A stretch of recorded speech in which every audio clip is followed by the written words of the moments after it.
गुलाब लगारी मुनाफ़ेखोरनि ख़िलाफ़ जारी कार्रवाइनि जे सिलसिले में डिप्टी डायरेक्टर एग्रीकल्चर एक्सटेंशन ऐं स्पेशल मैजिस्ट्रेट मातरी मोहम्मद सादिक झटियाल ऐं एग्रीकल्चर ऑफिसर अब्दुल वाहिद निज़ामाणी स्टाफ सां गॾिजी गुलाब लगारी ऐं टंडो गुलाम अली शहर जे मुख़्तलिफ़ मार्केटनि जा दौरा कया।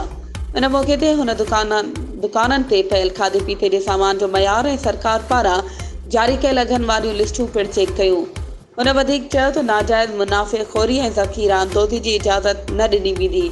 हुन चयो त ज़िले इंतज़ामिया मातली जी मार्केटुनि में अघनि ते गहरी नज़र आहे। शहरी बि मुनाफ़ेखोरनि ख़िलाफ़ कार्रवाइनि में हुकूमत जो साथ ॾियनि, जॾहिं त वधीक अघु वठंदड़ दुकानदारनि ऐं गैर मयारी शयूं विकिरो कंदड़नि ख़िलाफ़ शिकायतूं दर्ज कराइनि त जीअं हिन भलारे महीने में अघनि ते ज़ाब्तो बरक़रार रहे।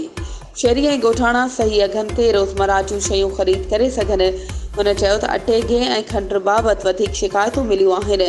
उन मौक़े ते 15 खां वधीक दुकानदारनि ते वधीक अघनि ऐं गैर मयारी शयूं विकिरो करण ते 7,000 रुपयनि खां मथे ॾंढाणी वसूल कयो वियो।